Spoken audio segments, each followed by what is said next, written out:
Good morning and greetings to each of you in Christ's name this morning. Welcome here today.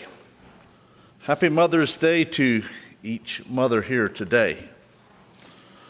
And I also appreciate the comments and the recognition of the handiwork of our God there the other evening. Makes me think of that psalm that I memorized as a young boy in school.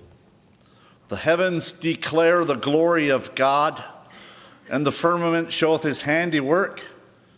Day unto day uttereth speech, and night unto night showeth knowledge. There is no speech nor language where their voice is not heard, but their line is gone out through all the world, and their words to the end of.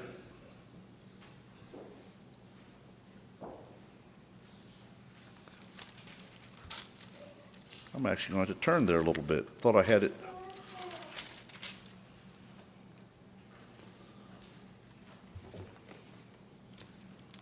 Psalm 19. I think I got myself mixed up just a little bit on that. I'll correct it. Their line is gone out through all the world, and their words, all the earth, and their words to the end of the world. In them hath he set a tabernacle for the sun, and it talks about that circuit. The other evening, as I knew that there was a possibility of seeing some this far south of the northern lights, something I'd never had opportunity to see myself before, see the display of that.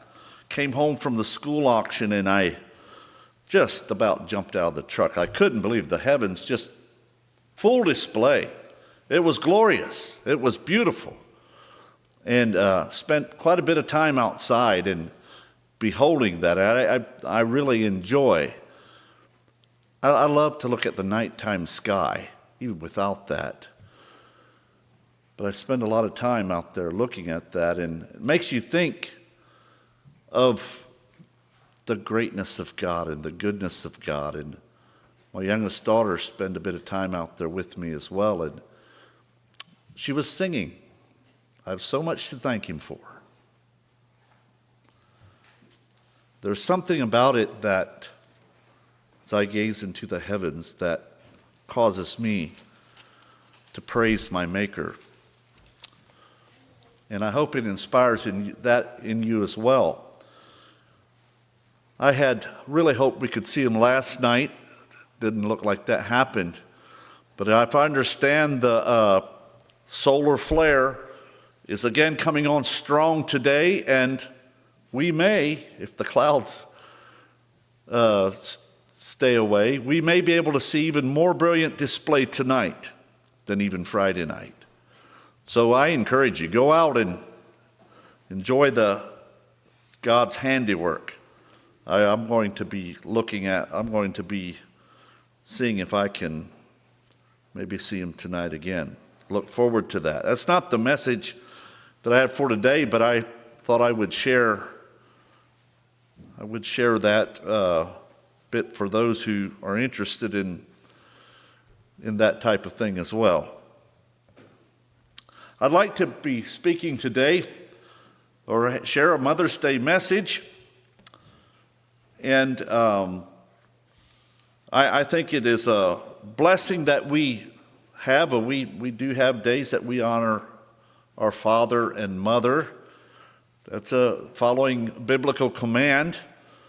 And so I think it's a blessing that we do this. There are a lot of countries that do that. And we've kind of taken it for granted probably, but because ever since I remember, it's kind of been, I remember that we'd have in May was Mother's Day and June is Father's Day. So it's a little bit something I've been used to, but it's not always been practiced. And so we're glad for this opportunity today to honor our mothers. I invite you to turn to the book of Proverbs. And I'd say you know where I'm going to be going with this. Proverbs 31, and I'd like to read some verses, beginning in verse 10, reading to the end of the chapter. Proverbs 31, beginning in verse 10 to the end of the chapter.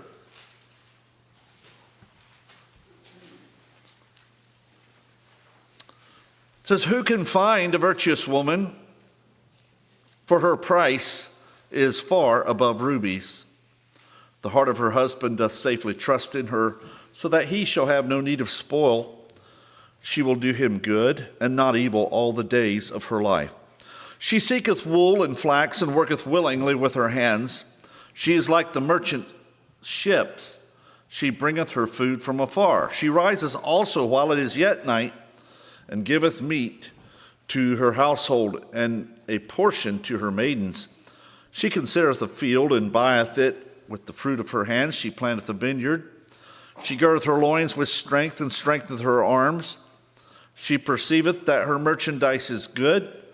Her candle goeth not out by night. She layeth her hands to the spindle, and her hands hold the distaff. She stretcheth out her hand to the poor, yea, she reacheth forth her hands to the needy. She is not afraid of the snow for her household, for all her household are clothed with scarlet. She maketh herself coverings of tapestry. Her clothing is silk and purple. Her husband is known in the gates, when he sitteth among the elders of the land. She maketh fine linen, and selleth it, and delivereth girdles unto the merchant. Strength and honor are her clothing. She shall rejoice, and she shall rejoice in time to come. She openeth her mouth with wisdom. In her tongue is the law of kindness. She looketh well to the ways of her household, and eateth not the bread of idleness. Her children arise up and call her blessed. Her husband also, and he praiseth her. Many daughters have done virtuously, but thou excelleth them all. Favor is deceitful, and beauty is vain. But a woman that feareth the Lord, she shall be praised. Give her the fruit of her hands, and let her own works praise her in the gates." I don't know how you sisters feel when you read across this chapter. Maybe you feel that it sounds rather overwhelming, because it's if you're going to attain to all of that, it's just a lot to be accomplished, isn't it? Well, that's not what we're trying to look at this morning. Life is a learning process, and I think it's good for us to keep reaching for higher goals and to attain what we should. And I think we can learn as we look at ideals like this. But in verse 10, there's a question asked. It says, "Who can find a virtuous woman?" Title of the message today is "A Virtuous Woman." Now, that question implies to me that a virtuous woman is not just easily found.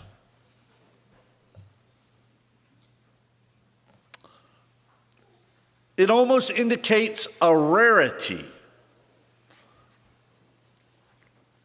A virtuous woman is priceless. It says it's far above rubies, or we're talking about special gems. Something that is rare, something that is costly.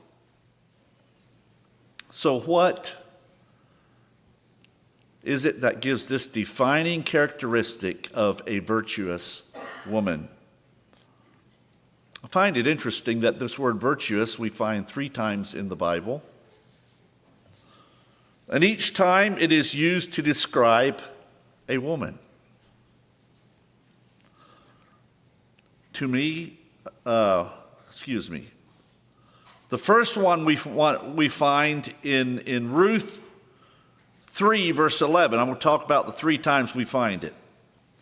Here Boaz is speaking to Ruth, and he said, "And now, my daughter, fear not. I will do to thee all that thou requirest, for all the city of my people doth know that thou art a virtuous woman.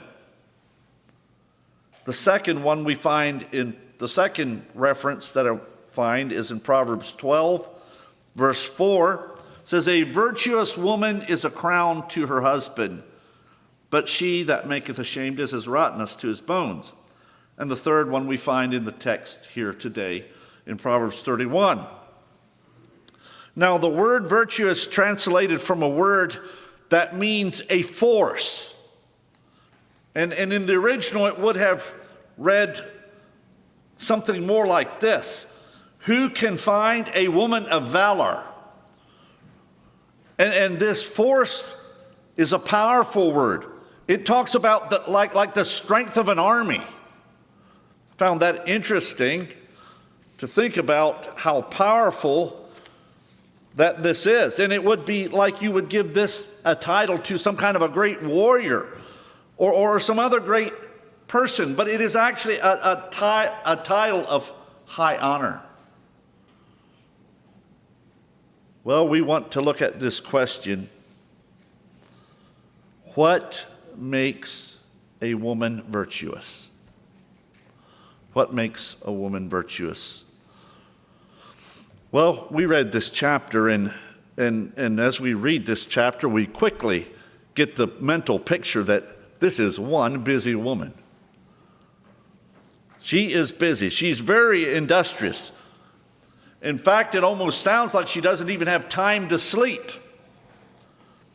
You know, the candles lit up at night and she's working, and she's up before the rest of them in the morning, and she's a real go-getter. She's cooking, she's sewing, she's gardening. A lot of activity. So if you see a woman that is very busy, does that mean that she's virtuous? Well, I think it's safe to be asking the men that question. They sat there, and I saw a number of them shake their heads no. I said, no. Well, okay, well, let's talk about this. In this chapter, I find that it describes a woman of integrity. It says that the heart of her husband does safely trust in her. She is faithful to her marriage vows. She makes wise decisions. She speaks words of wisdom and kindness. So if we find a woman that fits that description, does that make that a virtuous woman? Does that make her a virtuous woman? Now that might be a little bit harder to answer because I think it might be included.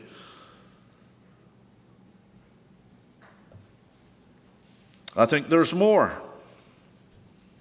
We find in this text a woman who is very, very resourceful.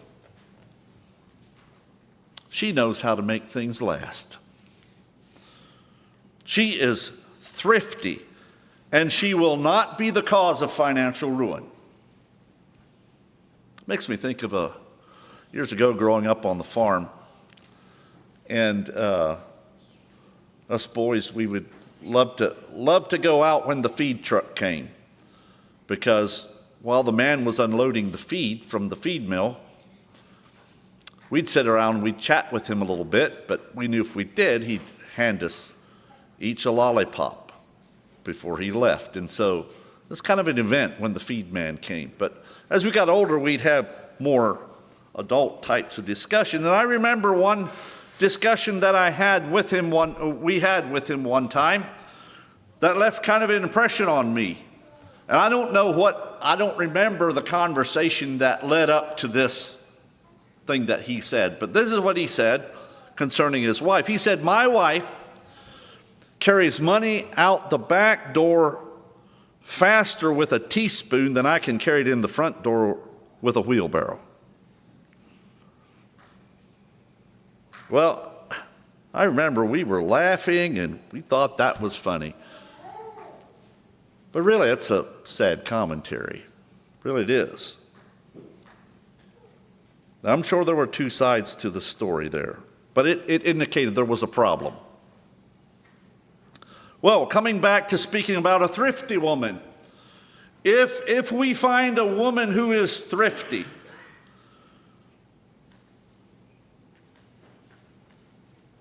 she can manage finances well, does that make that person a virtuous woman?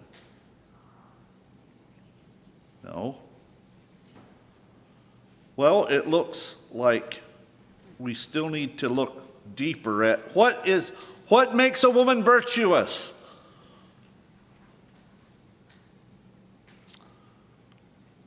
I believe that these different things can indeed be traits of a virtuous woman, but I think there's something deeper that lies at the very core of this virtue. We find it in this chapter. I referenced Ruth in the book of Ruth. Boaz told Ruth that the whole city knows that you are a virtuous woman. How did the whole city know? How did they know? What was it about Ruth that the whole city knew that she was a virtuous woman? Do you think it was because they saw her out in the fields gathering grain, gleaning? Do you think that's what it was? Because she did that. We know that's what she did, try to bring some food in for herself and her mother-in-law, who were both widows.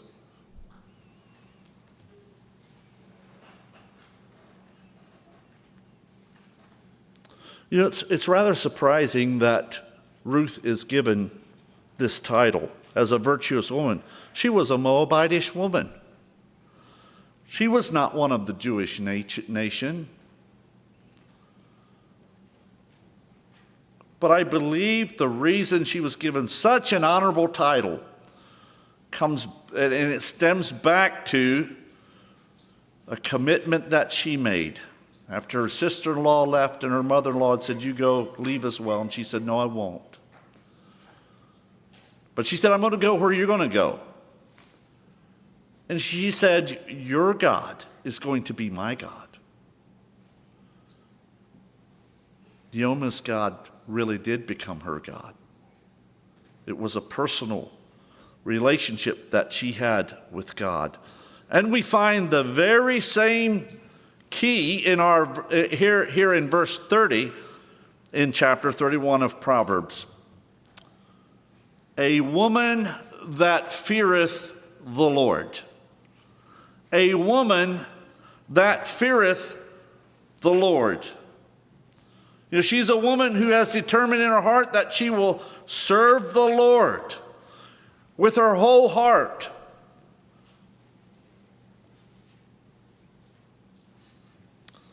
A woman that feareth the Lord cannot hide such a commitment.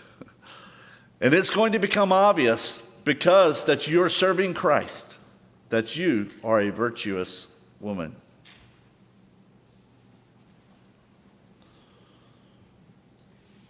I'd like to look a little bit more at what we find here in verse 30. You know, it's very interesting to me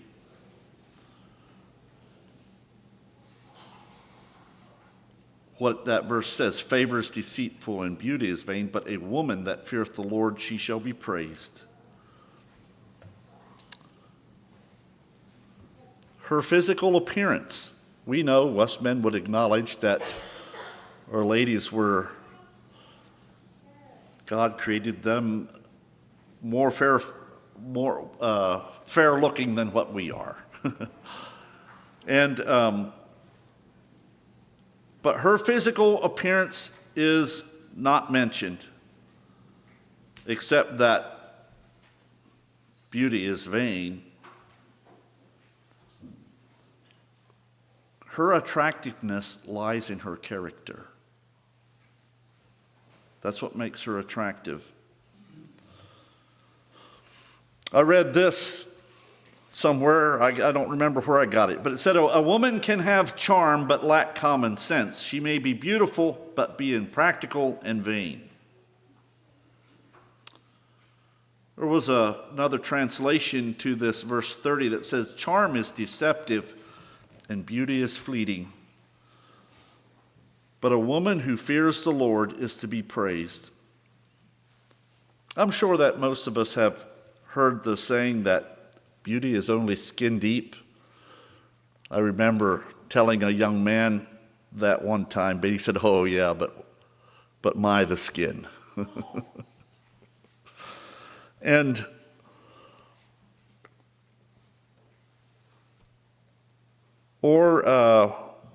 you probably already heard someone say, well, she's pretty and she knows it, in reference to someone who is vain. A good number of years ago, I remember a minister sharing, and it's probably good I don't remember who it was, because I was a young man when he shared this.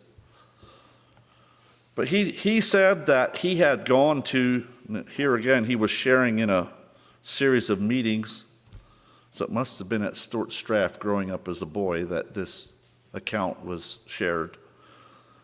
But he said he had gone to this community, a certain community, to have meetings, and he was going to be hosted by a family that he did not know. And when he got there, the man was introducing his family to the minister who was coming to share, and he mentioned something about his beautiful wife. And he said, honestly, he said, I have never seen a more homely looking person. And, but he said that after he left after that week, he no longer noticed her homeliness, because she had an inner beauty that just radiated from her life.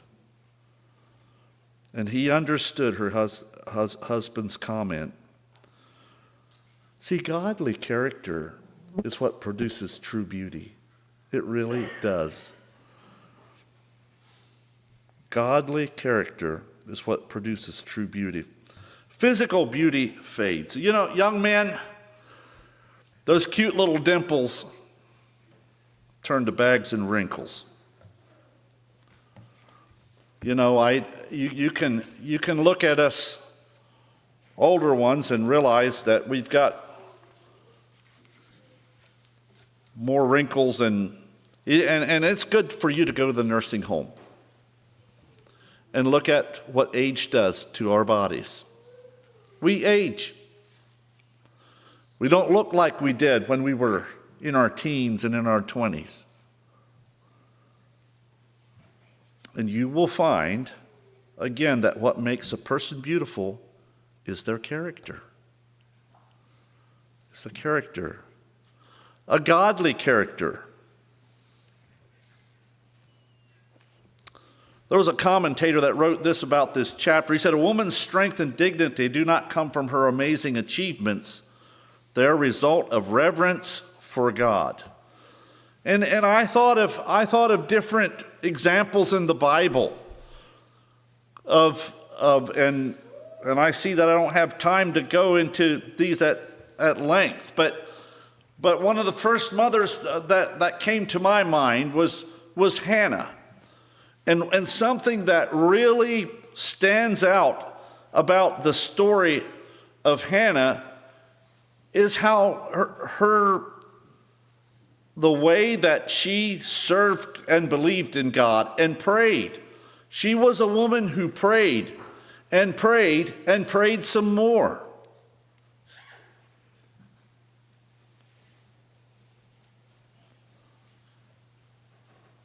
She was indeed a woman that feareth the Lord.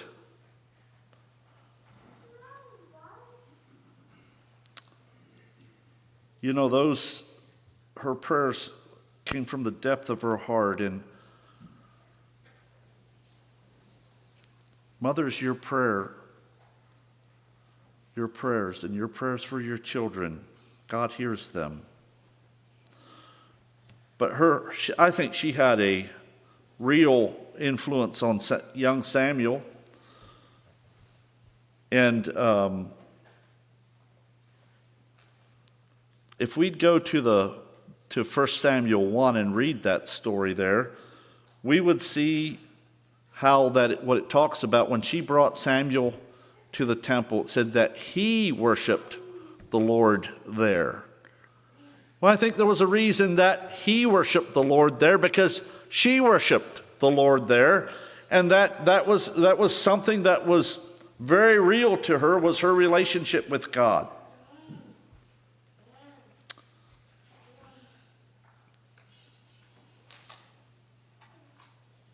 If we would take time to read in chapter 2, we'd see a beautiful prayer of dedication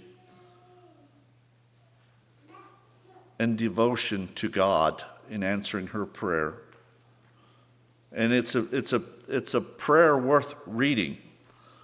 But in that prayer, there is not one mention of her own sacrifice, not one. It's praising God. You know, God blessed her abundantly. She was true to a vow that she had made to God, and that she gave Samuel to the work of the Lord. And we know what an impact that Samuel had in the life of the children of Israel. But the Lord blessed her with more children, with 3 more sons and 2 daughters that he blessed her with after that. But she was a virtuous woman. She feared the Lord. Mary, the mother of Jesus, is someone else who I think of as a virtuous woman. The angel told her that she found favor with God. I don't believe that this favor was unmerited. But the reason she found favor with God was because I am convinced she was a woman who feared the Lord, who feared him. And that's a beautiful testimony. You know, if you look up the word mother in the dictionary, this is a definition you'll find. You'll find it says this: a female parent. But I would like to tell you this morning that a godly mother is so much more. A virtuous woman is so much more. You know, there are men in jail who can explain a lot better than that what a mother is. If you speak to them about their mother, this has been my experience, their face will soften. You'll see it brings back a lot of memories. There's a fondness there. And I remember very well, particularly years ago, we having jail service, and afterwards, one of the men came up and asked if we could pray with him. He said that he had just received word that his mother had died, and he was denied the privilege of going to her funeral, and he was totally devastated. He was heartbroken. And he said, a mother is all you got. He said, if you don't have a mother, you don't have anything. And he was just a broken man that night. Had a very kind guard that allowed us extra time with him, and we prayed and talked with him and encouraged him in the best we knew how. But a godly mother has a bond and influence in her children that you just can't shake it off. You can't get rid. You know, I think of the influence that Timothy's mother and grandmother were to him. In 2 Timothy 1, verse 5, it says, when I call to remembrance the unfeigned faith that is in thee, which dwelt first in thy grandmother Lois, thy mother Eunice, and I'm persuaded in thee also. Mothers, you have the opportunity to be one of the greatest influences for the kingdom of God. Someone made the observation that history shows that almost all of the greatest workers for God had godly mothers.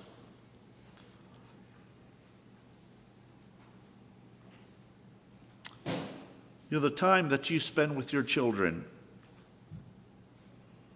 in reading them a story, in teaching them to pray simple prayers.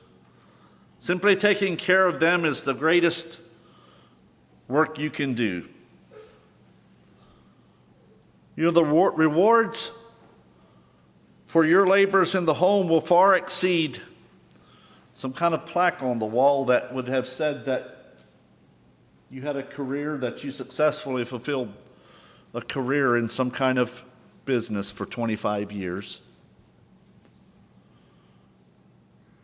I wonder already how many mothers look at a plaque like that and think back of the time in those 25 years I lost my children.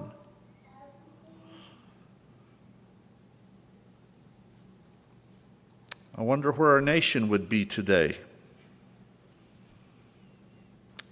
if mothers would be raising their children at home instead of daycare centers. Because the impression that our young children get in those early years are so important. And they take those impressions with them all through life. It's a little poem here. It says, Mother's Influence. I took a piece of plastic clay and idly fashioned it one day, and as my fingers pressed it still, it moved and yielded at my will.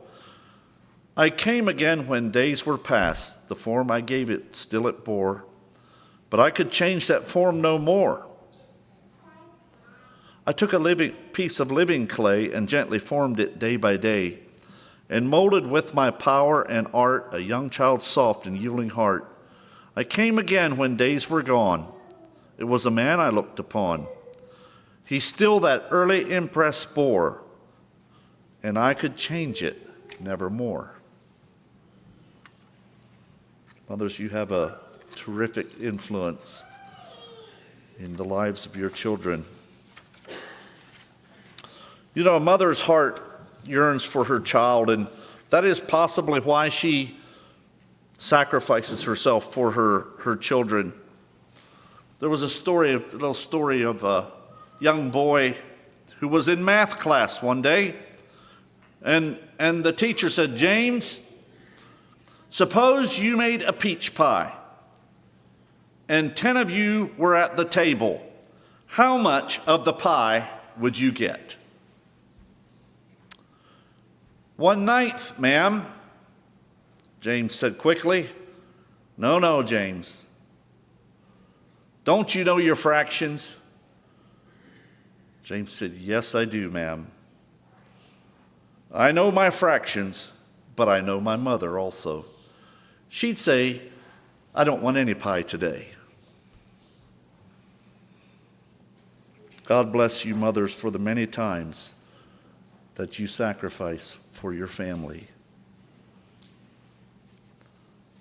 The last verse in our text in Proverbs 31 talks about giving her the fruit of her hands.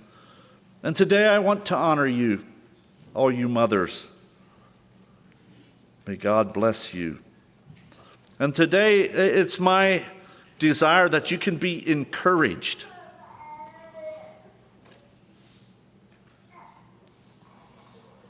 And I'd like to leave you with this. Fear the Lord with all your heart and all your soul and all your strength. For in this lies your strength and beauty. A woman that feareth the Lord, she shall be praised. Lord bless you today.